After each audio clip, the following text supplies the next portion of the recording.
इस वीडियो में हम जानेंगे कि बैंक में जो हमारा डिपॉजिट्स है उस पे कितने का इंश्योरेंस कवर मिलता है।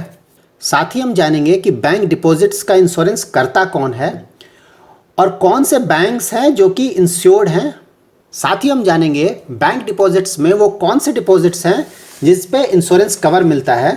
आप ये कैसे पता लगाओगे कि आपके बैंक में जो डिपॉजिट है वो इंश्योर्ड है या नहीं, और जो इंश्योरेंस मिल रहा है डिपॉजिट्स पे वो सिर्फ प्रिंसिपल पे मिल रहा है या फिर इंटरेस्ट पे भी मिल रहा है, और क्या अगर हम सेम बैंक के डिफरेंट ब्रांचेस में डिपॉजिट करें तो उस पर अलग कवर मिलेगा, या फिर डिफरेंट बैंक्स में जो डिपॉजिट्स हैं वो सेपरेटली इंश्योर्ड होते हैं। एंड ऑफ कोर्स हम ये जानेंगे कि हम अपने टोटल डिपॉजिट का इंश्योरेंस कवर कैसे बढ़ा सकते हैं। Deposit insurance and credit guarantee corporation that is DICG, जो कि RBI that is reserve bank of India का एक होली ओन्ड सब्सिडरी है, उसने फ्रॉम फरवरी 2020 से जो भी बैंक डिपॉजिट्स हैं उनका इंश्योरेंस कवर इंक्रीज किया है from 1 lakh to 5 lakh rupees पर depositor. So now which all banks are insured by DICGC। सारे कॉमर्शियल बैंक्स इंश्योर्ड हैं बाय DICGC। कॉमर्शियल बैंक्स में फॉरेन बैंक्स के ब्रांचेस भी शामिल हैं, साथ ही लोकल एरिया बैंक्स और रीजनल रूरल बैंक्स भी शामिल हैं। इसके अलावा सारे कोऑपरेटिव बैंक्स भी कवर्ड हैं by DICGC। Primary cooperative societies insured नहीं है by DICGC। So now which all deposits are insured.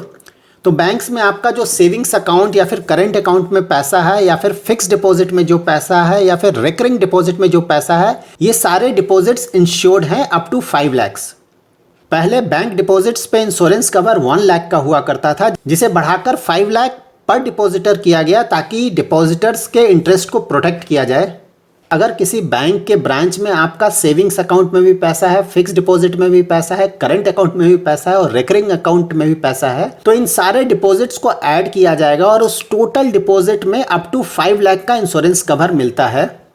अगर कोई बैंक बंद हो जाता है या क्लोज हो जाता है, इन दैट केस DICGC उस बैंक को इंश्योरेंस कवर का कंप्लीट पैसा विद इन 2 मंथ्स पे करेगा और इन टर्न वो बैंक अपने डिपॉजिटर्स को पैसा वापस करेगी। सारे इंश्योर्ड बैंक्स इस डिपॉजिट इंश्योरेंस के लिए DICGC को एक इंश्योरेंस प्रीमियम पे आउट करती है, और ये इंश्योरेंस प्रीमियम पे आउट बैंक अपने एंड से करती है। Depositors that is bank customers को इस इंश्योरेंस प्रीमियम में किसी भी तरह का कंट्रीब्यूशन नहीं करना पड़ता है। आप ये कैसे पता लगाओगे कि आपका बैंक DICGC द्वारा इंश्योर्ड है या नहीं? ये पता लगाने का बेस्ट और ईजीएस्ट तरीका है उस रिस्पेक्टिव बैंक के ऑफिशियल से इसके बारे में इंक्वायरी करना। सो नाउ अगर हम एक ही बैंक के डिफरेंट ब्रांचेज में डिपॉजिट्स करते हैं तो क्या हमें अलग अलग इंश्योरेंस कवर मिलेगा?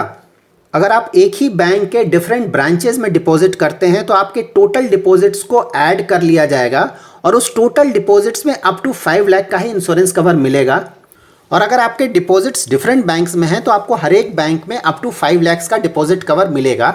आपके बैंक डिपॉजिट्स का प्रिंसिपल और इंटरेस्ट दोनों ही पोर्शन इंश्योर्ड होता है अप टू 5 लाख।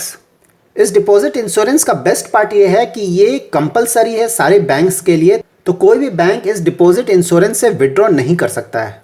नाउ अगर हमें अपने डिपॉजिट का इंश्योरेंस कवर 5 लाख से बढ़ाना है तो हमें क्या करना चाहिए? तो इसके 2 तरीके हैं। पहला तरीका ये है कि आप अपना डिपॉजिट्स डिफरेंट बैंक्स में स्प्रेड आउट करें, क्योंकि एवरी बैंक आपको अपने डिपॉजिट में अप टू 5 लाख का इंश्योरेंस कवर प्रोवाइड करता है। और अगर आप सेम बैंक में डिपॉजिट करना चाहते हैं और आपको अपने डिपॉजिट पे इंश्योरेंस कवर भी 5 लाख से ज़्यादा चाहिए तो आप दूसरा तरीका अपना सकते हैं। और दूसरा तरीका है आप अपने अकाउंट में होल्डिंग पैटर्न चेंज कर सकते हैं। और आप अपना होल्डिंग पैटर्न कैसे चेंज करेंगे इसको मैं डिटेल से बताऊंगा। फर्स्ट ऑप्शन है आप इंडिविजुअली अपने नाम पे डिपॉजिट करें, उस पर मैक्सिमम अप टू 5 लाख का इंश्योरेंस कवर आपको मिलेगा। सेकेंड ऑप्शन है आप अपने डिपॉजिट में एक ज्वाइंट होल्डर ऐड कर दें, दैट इज अगर आप होल्डर ए हैं तो ज्वाइंट होल्डर बी होगा, और इस केस में भी आपको अपने डिपॉजिट में मैक्सिमम अप टू 5 लाख का इंश्योरेंस कवर मिलेगा, जो कि सेपरेट इंश्योरेंस कवर होगा from your individual account. Third option होगा अगेन आप फर्स्ट होल्डर होंगे लेकिन आप सेकेंड होल्डर को चेंज करके होल्डर सी ला सकते हैं। इस केस में भी सेपरेटली आपको 5 लाख का इंश्योरेंस कवर मिलेगा आपके डिपॉजिट पे। फोर्थ ऑप्शन ये हो सकता है कि आप सेकेंड होल्डर बन जाएं और बी फर्स्ट होल्डर बन जाए। और अगर आप अपने डिपॉजिट्स पे इंश्योरेंस कवर और बढ़ाना चाहते हैं तो आप वो डिपॉजिट 3 लोगों के नाम पे कर सकते हैं। उसमें 3 होल्डर्स होंगे, holder A, holder B and holder C. Again आप इन 3 होल्डर्स को आपस में इंटरचेंज कर सकते हैं among first holder, second holder and third holder, और उससे अगेन आपको सेपरेटली 5 लाख का इंश्योरेंस कवर मिल सकता है आपको अपने डिपॉजिट्स पे। Just one word of caution, जब भी आप किसी बैंक में कोई डिपॉजिट करते हैं तो ऑफ कोर्स आपको अप टू 5 लाख का इंश्योरेंस कवर मिलता है, लेकिन अगर कोई बैंक बंद होता है तो ये इंश्योरेंस का पैसा आपको मिलने में महीनों का समय लग सकता है।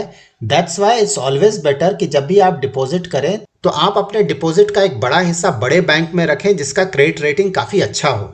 So that's it in this video. अगर आपको कोई क्लैरिफिकेशन चाहिए तो आप कमेंट में मेंशन करें, I will try my best to answer it. अगर आपको ये वीडियो पसंद आया तो प्लीज़ लाइक एंड शेयर करें, और अगर आपने मेरा चैनल सब्सक्राइब नहीं किया तो प्लीज़ सब्सक्राइब करें। Thanks lot for watching.